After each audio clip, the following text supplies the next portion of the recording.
bean counters. Yeah. Good collecturbation this week. This week we are going to talk about... Wait a minute, I have to make my hair bigger. Loudness's 1985 record, Thunder in the East. Now, to fully understand the history of Loudness, we actually have to go all the way back to 1973 Japan and Lazy, a band formed by high school classmates that include two future members of Loudness, Akira Takasaki on guitar and drummer Munetaka Higuchi. Apparently, their early style was a boy band, and they didn't even write their own songs. But by the time they progressed to 1980s record Earth Arc, the band started to sound in like the hard rocking style they would become known for. Takasaki and Higuchi formed Loudness in 1981. They subsequently added bass player Masayoshi Yamashita on bass and stole vocalist Minoru Nihara from a local band called Earthshaker. The band went to work immediately in their native Japan, dropping 3 full lengths in the space of 3 years, in a style that combined the progressive guitar tendencies of Rush with the stadium rock style of Van Halen, albeit with much cooler titles and album covers. Devil Soldier, for example, that's a very badass tattoo-worthy album cover. Yeah.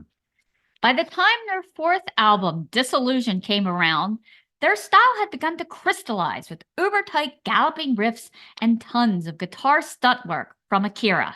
The album was picked up by Music for Nations, and the band actually released a re-recorded copy in 1984 with English lyrics. English, loosely used, yeah. It's a shame that record isn't on Spotify, but I encourage listeners to get over to YouTube and check out at least the track Dream Fantasy to get an idea of how heavy and different the band sounded at the stage, despite Nahira's crash course in English.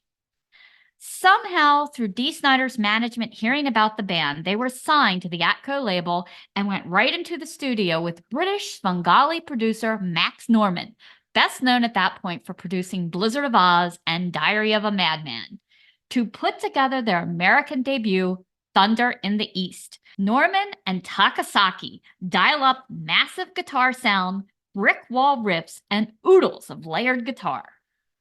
You can tell they were looking to recreate something like the Scorpions' Blackout record, another foreign band ready to take America by storm, and they almost pulled it off, but the disconnect between the band's rock-solid musicianship and weak English held the album back from mainstream success. It only got up to number 74 on the Billboard chart. I'm not sure if Norman was the one helping with lyrics, but you've got to love whatever advice they were given because there's no love songs. Lyrics are all about the beat kicking you in the face, hell, switchblades, chains. It's great. So let's check out the leadoff single, Crazy Nights.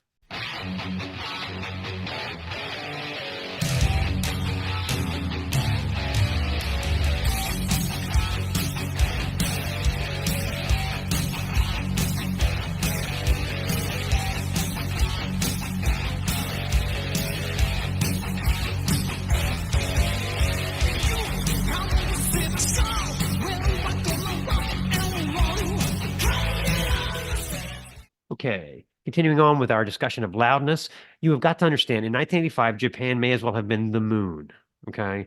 It was the land of Bruce Lee movies, basically. So to be fair, the label did sink a lot of money and exposure into Loudness with radio play and videos, which they should have probably spent some more on English lessons. But Atco even paired the band up with Motley Crue on the first leg of the Theater of Pain tour. So they pushed them out there, you know? My father, the most unmetal person on earth, was in attendance because I needed a ride in his golf shirt and khakis. But even he said of Akira, that guitar player is amazing.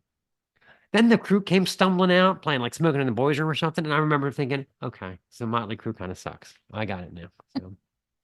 At any rate, such was my love for this record and the major label follow-ups, 1986's Lightning Strikes and 1987's Hurricane Eyes.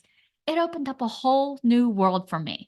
I'll put together a Spotify playlist of some other amazing Japanese hard rock bands I discovered because of this band.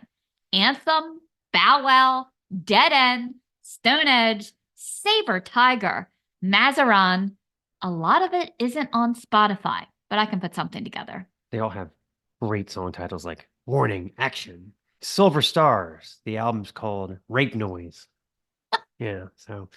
Yeah, don't expect good English, but the fucking riffs and stuff are it doesn't matter. Unbelievable. Yeah. So anyway, so this song is actually written by the bass player, music and lyrics, and it kills.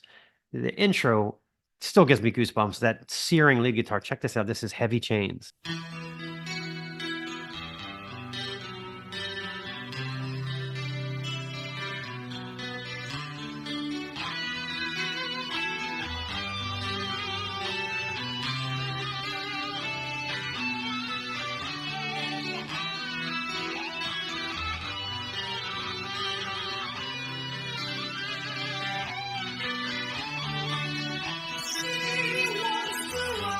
This is the Snaggletooth Rock and Roll Podcast.